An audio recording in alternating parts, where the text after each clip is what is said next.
All right, we are going to be taking a look at a dual triangle replay of all things. This was a very interesting match, so I think there's a lot to learn here. Let's take a look and see what we're working with. Unfortunately, we do not get to see the opponent's hand, which is a bit of a bummer. But yeah, this opening is certainly not ideal. There is a way to pitch Toy Vendor, which is great. You can fuse on your opponent's turn. And then this is, I guess, a little bit reliant on what your opponent has. So going second, it's not terrible. It's just you'd ideally want to see like a penguin here. Maybe a slightly better Fluffle.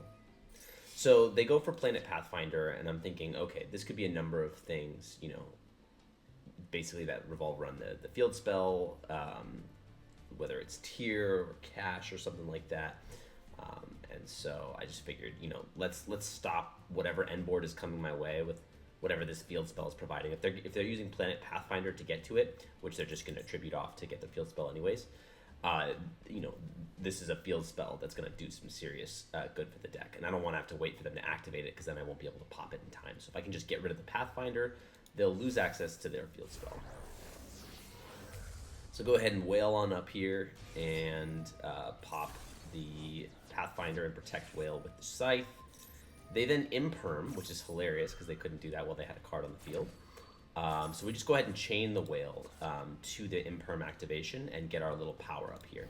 So now we can put this thing to 39, which actually does come up. And lo and behold, it's freaking cash. And the hand they had was just insane. They were going to Pathfinder their way into the pressured planet, and then they already had Fenrir plus Theosis. This is ridiculous. So I'm going to get cashed pretty hard, but at least their monsters are going to have a bit of a hard time dealing with 39 body. So they have Fenrir that special summoned itself out. By the way, it hasn't used its effect. And they go ahead and E-Telly the Unicorn with their Theosis. Alright, and then they're going to go ahead and Unicorn effect to grab Birth. This is just where it gets ridiculous. I mean, Cash just gets so much advantage so quickly. Thank goodness, in this event at least, these two cards are to 1. But the fact that they opened the 1 of, ridiculous. So anyways, they grab the Rise Heart, and then they just immediately ladder on up. So they used the Fenrir to get the Rise Heart, and then the Unicorn grabbed the Birth. So they've both done their job. They're now under this Shangri-La, which is noteworthy. I would imagine... Oh, they're trying to get zone locks. I was going to say, you probably want to use the Rise Heart as material, so you can keep one of these guys in rotation if they're both at 1. I'm not sure if this was correct here, but they did use a Shangri-La effect, so they can just use their Rise to immediately go into a Rise Heart, which is ridiculous. The fact that this is in this format is very upsetting, I'm not going to lie. And then we have the Ogre here that's about to get the last little piece of their engine, Prep, which can special summon Kashtiras that are banished or in their hand. So there's Prep plus 1 unknown. Thankfully, they did not attack me. I think they knew that they wouldn't be able to beat over this thing, so it went back down to 26, but during their turn it was 39, thankfully. But this is a heck of a board to crack. I almost scooped, to be honest, but it's playable, right? Droplet's completely turned off thanks to a Rise Heart. This thing's just a walking macrocosmos. Anything sent to the grave is banished instead. That's just dumb. Alright, so they're going to go ahead and Shangri-La on out here, a cash, and you know, this is where I didn't know the ban list for the dual triangle, so I didn't know how many other copies of Fenrir and Unicorn I had to have to contend with. So I was just assuming there was going to be another Fenrir. I was like, Jesus Christ, this is ridiculous. So at this point, I'm like, alright, they've done everything, we're in main phase, now we need to bait something so we can talents.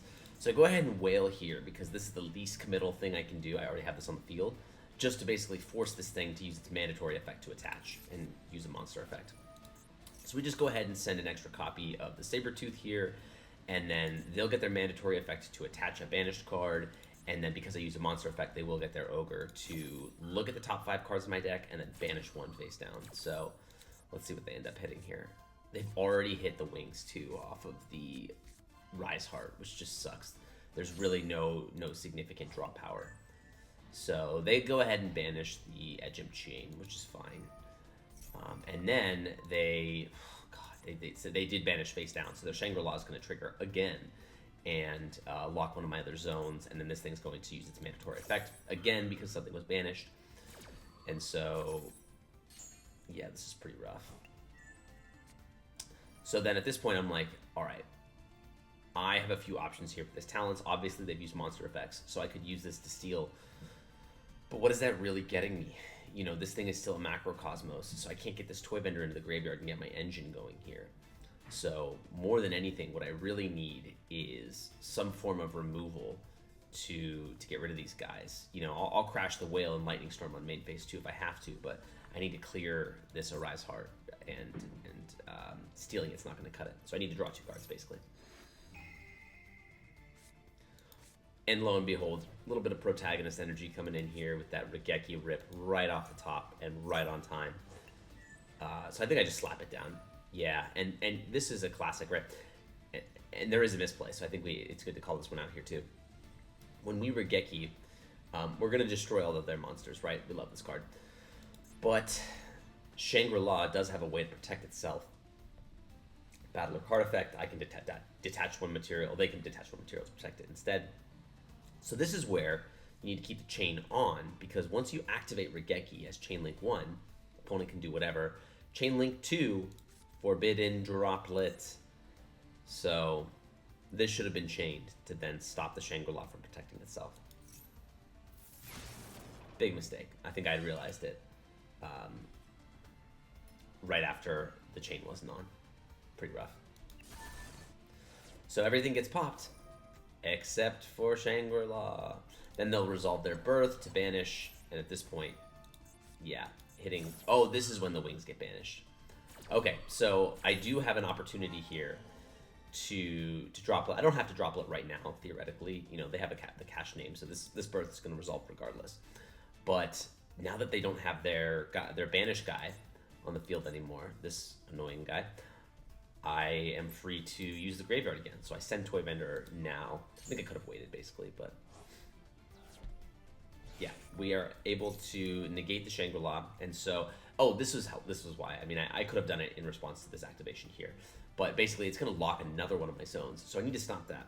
Annoyingly, though, the stupid Shangri-La is it gets to keep the zones locked as long as it's face up, while this monster is face up on the field. Meaning that, because of that wording, even if it's negated, the zones that were previously locked before it was negated remain locked until you remove this thing. It is a serious problem. I know, Maya. I'm not a fan of it either. So they're going to try to lock, but they're already negated. So I don't know. This is just disrespect or something like that. But we'll go ahead and get our Toy Vendor effect to grab Fluffal Owl. So at this point, you know, we need to start fusing, and it's you know, we're gonna have to throw Bear to set Toy Vendor here, and then yeah, as we go. I guess we could have kept the Bear in hand for right now, and maybe on reflection it would have been good to keep it in hand, because the real play here is now that we have this negated, we need to get rid of this birth or everything happens again. So our Owl is, oh, and by the way, our Polymerization is banished face down. So we only have one copy of Polymerization left, which is our only way to fuse. So Owl is now the most important card, and you know, should this one of these have been an imperm, hitting Owl here would have absolutely been correct, because Owl's going to grab ourselves. And I swear, when I saw the card flip and it was purple, I'm like, this is a freaking imperm, and it wasn't. This one's completely dead. They don't have any Kashtiras in their hand or banished, so this does nothing. But we are able to grab our Polymerization with our Owl, so I guess their chain in response was cool. And oh my, and look at this fusion. We're going to go ahead and use 2 monsters on the field and 1 in the hand for none other than... the Guardian Chimera.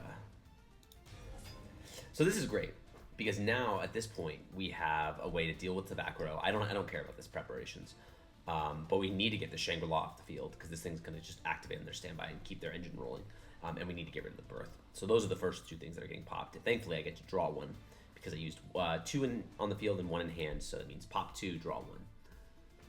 Yeah, look at that, Maya. Super excited. Whoa. Microphone.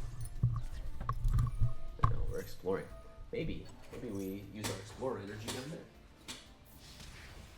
All right, so we go ahead and get some damage in. We do get the Angel off of our search and so this is some decent damage, honestly. And this is decent, right? We have this Angel to kind of keep recurring our Fluffals, so we're not in a bad shape here. Now this thing will banish, and Cash Prep can grab it back, but this is when I'm really grateful that either Fenrir and Unicorn are both at 1 in this format, because God, imagine just getting to banish and then bring it back immediately. So they're gonna go ahead and Ogre and Rise Heart into a rank 7 here. They'll make Flare Metal, which is fine. Flare Metal is just gonna get over the Penguin, do a little bit of damage. It means that anytime I activate cards, I do run the risk of taking a little bit of damage. And then they're just going to go ahead and Zeus. And this is where we get into some trouble because, yeah, they have a full board wipe, which is going to affect them as well. This is part of their engine. So they're giving up these 2 cards, whatever they are. A big bang. So everything gets wiped except the Zeus. Amazing card. But I did have a Toy Vendor set with the bear, so actually ended up being the right play. Grab ourselves the dog here, because we just need to get some board presence. And at this point, I am panicking a little bit, because our polymerizations are dealt with. We don't have 3, we're only running 2.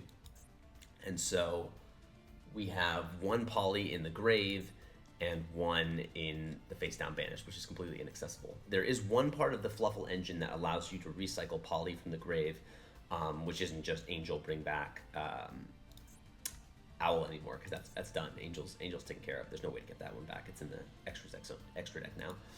So Dog can grab the bear, which will do a polymerization recycle by attributing itself from the field. The challenge with that, though, is, okay, great. I use Dog to get bear. Dog's already my normal summon. And so, then I just have bear in hand, and I don't want to use that hand effect for the Toy Vendor. So basically, I'm like, I need to get the other part of my engine here too, which is the edge imp part. Especially because when I started to do the math a little bit, like mental math in my head, there are very few ways to get to edge imp monsters now without using Fluffal searches, because my patchwork is completely dead. Thankfully, I haven't drawn any of that because it's just a dead card now, but I needed to grab a poly and an edge imp with patchwork. So the fact that I don't have that means that this dog search might be a lot better to hit an edge imp sabers in particular, because that way we can have this in hand for the fusion when ready, because we're going to need this really more than anything in a simplified game state to be able to recur itself back, so we always have an edge imp for fusion material. So they'll run over the dog, which is unfortunate. Sounds horrible. But we really just need to get to bear, which we don't have. So what we can do in the interim, until we can stem some of this bleeding here, because this is 3k to the dome every time, is we can put this thing in defense, and we can use its effect to start bringing itself back from the grave when we need it.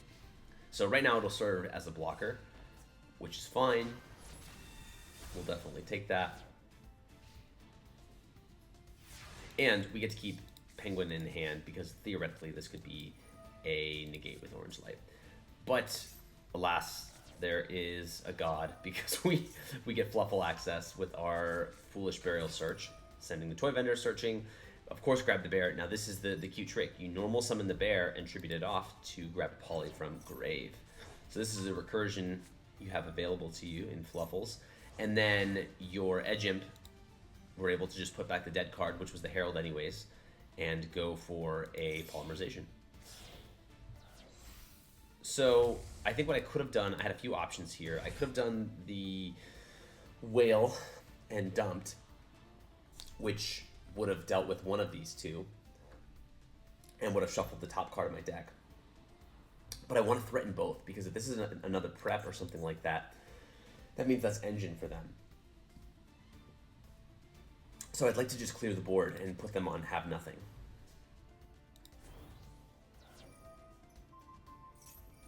And then we'll go ahead and Penguin draw, knowing that we're going to hit the Orange Light as one of them. So they do end up having the Imperm here, which is fine.